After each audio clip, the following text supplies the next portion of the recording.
တင်ခဲ့စဉ်ကအေဒီတက်ဟာအာဒီနဲ့ရူဒီဆိုတဲ့ညီကိုနှစ်ဦးတည်းရှိတဲ့စက်ရုံလေးတစ်ခုသာဖြစ်ပါတယ်။အာဒီကဖနက်တွေရဲ့အရေးသွေးကိုမြင့်တင်ဖို့ပဲအာရုံစိုက်ပြီးဖနက်အသစ်တရံထွက်လာတိုင်းသူကိုယ်တိုင်10 ကီလိုမီတာပြေးပြီးစမ်းသပ်လေးရှိပါတယ်။သူ့ရဲ့အိမ်မက်ကကမ္ဘာအဆင့်မီအားကစားသမားတွေသူ့ဖနက်ကိုစီးပြီးချန်ပီယံဖြစ်ဖို့ပါ။တစ်ဖက်မှာလည်းအကိုဖြစ်သူရူဒီကအယောင်းနဲ့ပြည်သူဆက်ဆံရေးမှာပါရမီပါသူဖြစ်လို့ရပိုင်းအတွင်းမှာတင်ဖနက်အရန်နှစ်ရကြော်ရောင်းချနိုင်ခဲ့ပြီးစက်ရုံကိုအကြီးအကျယ်ချဲ့ထွင်ခဲ့ပါတယ်။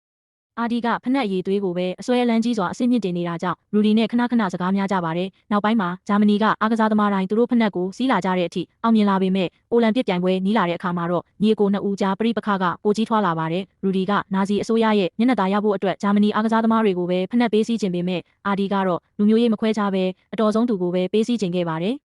အာဒီဟာသူ့ရဲ့ယုံကြည်ချက်အတိုင်းလူမဲအားကစားသမားဂျက်စီအိုဝင်းစီတွားရောက်ပြီးဖနက်လက်ဆောင်ပေးခဲ့ပါတယ်။အိုဝင်းစ်ကထိုဖနက်ကိုစီးပြီးကမ္ဘာ့စံချိန်တင်ချန်ပီယံဖြစ်သွားတဲ့အခါအာဒီရဲ့အိမ်မက်တွေပြည့်ဝသွားခဲ့ပါတယ်။ဒါပေမဲ့ဒါဟာနာဇီတွေကိုဒေါသထွက်စေခဲ့ပြီးသူတို့စက်ရုံကိုပိတ်ခိုင်းတဲ့အထိဖြစ်လာခဲ့ပါတယ်။နောက်ဆုံးမှာစစ်တပ်အတွက်စစ်ဖနက်တွေထုတ်လုပ်ပေးမယ်လို့အတိပေးမှသာစက်ရုံကိုဆက်ဖွင့်ခွင့်ရခဲ့ပါတယ်။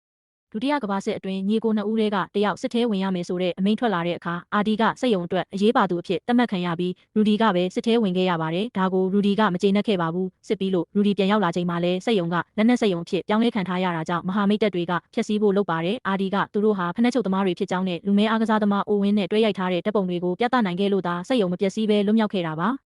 နောက်ပိုင်းမှာရူဒီဟာနာဇီအဖြစ်တန်တရားရှိသူအဖြစ်အဖမ်းခံရပါတယ်။ဒါဟာအာဒီရဲ့လက်ချက်လို့သူကယူဆပြီးအာဒီကိုလည်းနာဇီပါလို့ပြန်တိုင်ခဲ့ပါတယ်။စစ်ဆေးမှုတွေအပြီးမှာနှစ်ယောက်လုံးပြန်လွတ်လာပေမဲ့ညီကိုကြားကတန်ရောစင်ကတော့အပြီးတိုင်ပြတ်တောက်သွားပါပြီ။နောက်ဆုံးမှာတော့သူတို့ဟာစက်ရုံကိုနှစ်ချမ်းခွဲလိုက်ကြပါတယ်။ရူဒီကအယောင်းဖွဲ့ကိုခေါ်သွားပြီးဖြူမကုမ္ပဏီကိုတည်ထောင်ခဲ့ပါတယ်။အာဒီကတော့နီးပညာအဖွဲ့နဲ့အတူအေဒီတက်ကုမ္ပဏီကိုတည်ထောင်ခဲ့ပါတယ်။ဒီလိုနဲ့ကမ္ဘာကျော်အားကစားပစ္စည်းကုမ္ပဏီကြီးနှစ်ခုဟာပြိုင်ဘက်တွေအဖြစ်နဲ့မွေးဖွားလာခဲ့ရပါတော့တယ်။ဒီသမိုင်းကြောင်းနဲ့ပတ်သက်ပြီးတခြားစိတ်ဝင်စားစရာဗီဒီယိုတွေကိုအမြဲတင်ဆက်ပေးမှာမို့ကျွန်တော်အကောင့်လေးကို follow လေးလုပ်ခဲ့ပေးကြပါဦး။